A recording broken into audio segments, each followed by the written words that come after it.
Hello friends எல்லாரும் எப்படி இருக்கீங்க? ஃப்ரான்ஸில் சம்மர் வந்து ஸ்டார்ட் ஆகிடுச்சுங்க. இங்கே பார்க்கில் வந்து கிட்ஸுக்கான ஆக்டிவிட்டீஸ் எல்லாம் போடுவாங்க. அங்கேயே வந்து பார்த்திங்கன்னா குட்டி குட்டியான ஷாப்ஸும் வந்து வைப்பாங்க. சாக்லேட்ஸ் அதுக்கப்புறம் சீஸ் வந்து நிறையா வந்து சேல் பண்ணுவாங்க. இங்கே கோட் சீஸ் கவு சீஸ்லாம் வந்து நிறைய சேல் பண்ணுவாங்க. இது வந்து ஆஃப்ரிக்கன்ஸோட ஸ்நாக்ஸுங்க. கிட்டத்தட்ட நம்ம ஊர் போண்டா பஜ்ஜி மாதிரியே தான் இருக்கும். நான் 2, 3 வாட்டி ட்ரை பண்ணியிருக்கேன். நல்லாயிருக்கும் சாப்பிட்றதுக்கு.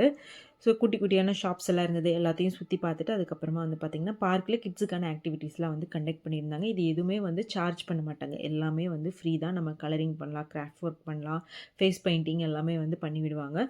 ஸோ நானும் வந்து சின்ன பொண்ணாக இருக்கும்போது இந்த மாதிரியெல்லாம் வந்து எதுவுமே அனுபவிச்சது கிடையாது. ஸோ என் சன் கூட சேர்ந்துட்டு நான் வந்து பார்க் போகிறது, அதுக்கப்புறம் வந்து பார்த்திங்கன்னா இந்த மாதிரி கலரிங் பண்ணுறதுன்னு சொல்லிட்டு இது வந்து நான் வந்து செஞ்சுருந்தேன். இது செஞ்சு நான் வீட்டுக்கு எடுத்துகிட்டு வந்து அப்படியே வந்து பேஸ்ட் பண்ணி வச்சுட்டேன். இப்போ சம்மர் ஸ்டார்ட் ஆனதுனால சம்மருக்கு தகுந்த மாதிரியான ஃப்ளவர் ஷாப் கடைலாம் வந்து நிறைய வச்சுருந்தாங்கங்க. நான் வந்து 2 ரோஸ் செடி வந்து வாங்கியிருந்தேன். ஒன்று வந்து பிங்க், ஒன்று வந்து ரெட், அதுக்கப்புறமா ஒரு ஆரஞ்சு டெய்லியா செடி வந்து வாங்கியிருந்தேன். உங்களுக்கு வீடியோ லாஸ்ட்டில் வந்து காமிக்கிறேன் பாருங்கள். ஸோ நிறைய ஃப்ளவர்ஸ் வந்து வச்சுருந்தாங்க. நான் வந்து பார்த்திங்கன்னா இந்த ரெட்டு அதுக்கப்புறமா ஒரு பிங்க் வந்து ரோஸ் செடி வந்து வாங்கியிருந்தேன். அப்கமிங் வீடியோஸில் இந்த ஃப்ளவர்ஸ்லாம் நான்